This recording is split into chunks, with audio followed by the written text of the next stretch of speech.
अनुज, इस बार आप पुरानी दिल्ली के कैप्टन बने हैं। किस तरीके की प्रिपरेशन है, क्या कुछ तैयारियां हैं अपनी टीम को लेकर? नहीं, फर्स्ट ऑफ ऑल तो मैं बहुत ज़्यादा एक्साइटेड हूँ और आपको जैसे पता है कि नए चैलेंजेस आते हैं हमेशा, नई अपॉर्चुनिटीज़ हैं और बहुत ज़्यादा एक्साइटेड हूँ। प्लेयर्स काफ़ी अच्छे प्रेप्स कर रहे हैं क्योंकि लास्ट आफ्टर द ऑक्शन बहुत टाइम से मिनिमम आई थिंक 12 से 15 सेशन हो चुके हैं प्रैक्टिस के and all the players are very excited हो रहे हैं।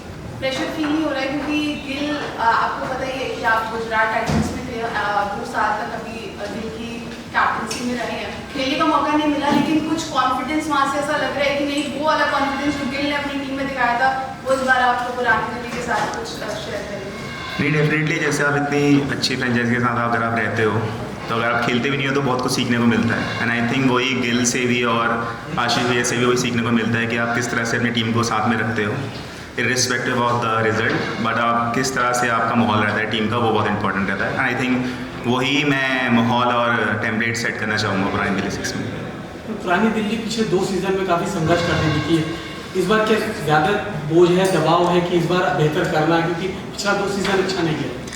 सर आई थिंक जैसे मैंने कहा, नई अपॉर्चुनिटीज़ और न्यू चैलेंजेस उसी में मज़ा है। जैसे आपने कहा कि पुरानी दिल्ली 6 लास्ट 2 सीज़न में काफ़ी अच्छा नहीं कर पाई है एंड आई थिंक वही चैलेंजेस जो हैं वही पुश करेंगी इस बार पुरानी दिल्ली 6 को और आई थिंक इस बार नया पुरानी दिल्ली 6 मिलेगी आपको।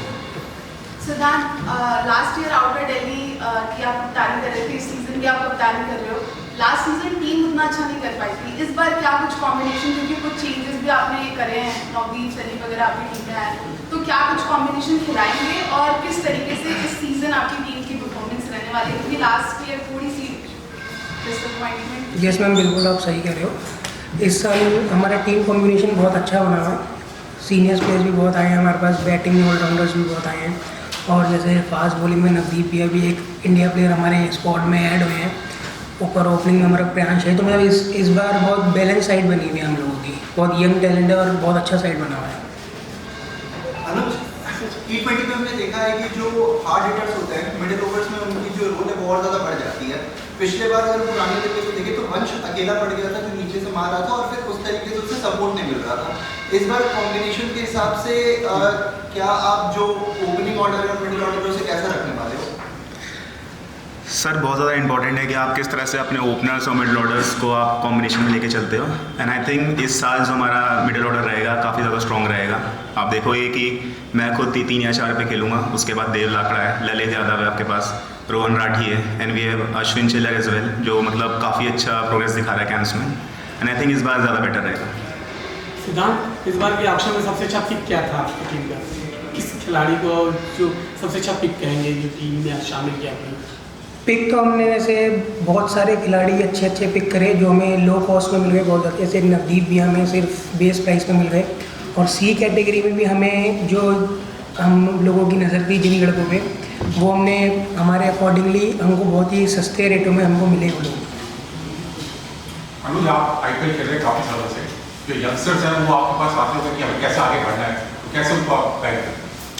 सर वही जो इतने साल से IPL खेल के एक ही चीज़ सीखी है कि अपने एक्सपीरियंस हमेशा शेयर करना चाहिए क्योंकि आपको भी वही एक्सपीरियंस मिला है अपने टाइम में।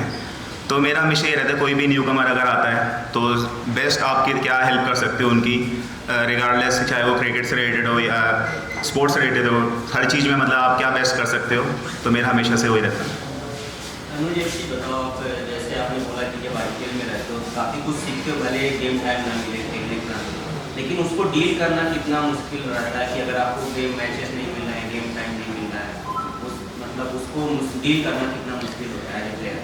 Sir to be honest deal करना तो डिफ़िकल्ट रहता है, बट जैसे आप जीतते भी जाते हो और मतलब आपके सबसे इम्पोर्टेंट रहता है कि आप अपने प्रोसेस में ध्यान रखते हो एंड आई थिंक GT एक ऐसी फ्रेंचाइजी है कि आप खेलो चाहे ना खेलो आपको प्रेप्स का टाइम बहुत ज़्यादा मिलता है, तो आई थिंक वो आपके गेम में बहुत ज़्यादा हेल्प करता है एंड आई थिंक वो जो मैंने लास्ट 2 सीज़न में उनके साथ रहा हूँ मैं और जो मैंने जितनी प्रैक्टिस करी है आई थिंक वो रिजल्ट मुझे दिखता है। IPL में पिछले 2-3 साल में हमने देखा जो स्कोर्स हैं वो लगातार बढ़ रही हैं, EPL में भी क्या वो ट्रेंड देखते हो इस साल की जो एवरेज स्कोर्स हैं ज़्यादा एज अ बॉलर आप कैसे देखते हो? जी हाँ सर, बिल्कुल। लास्ट ईयर भी अगर आप देखो तो हाई स्कोरिंग मैचेस होते हैं हमारे DPL में भी, जैसे IPL में होता है। और विकेट्स जो है DDC जो हमारा फिरोजशाह स्टेडियम जो बनाता है वो बहुत बैटिंग विकेट टाइप ज़्यादा होता है। बट हाँ ये है कि स्टार्टिंग के मैचेस में थोड़ा सा फ़र्क मिलता है क्योंकि फ्रेश विकेट्स होता है। तो ये है कि हाँ हाई स्कोरिंग मैचेस तो एंड आते आते वो हो जाते हैं।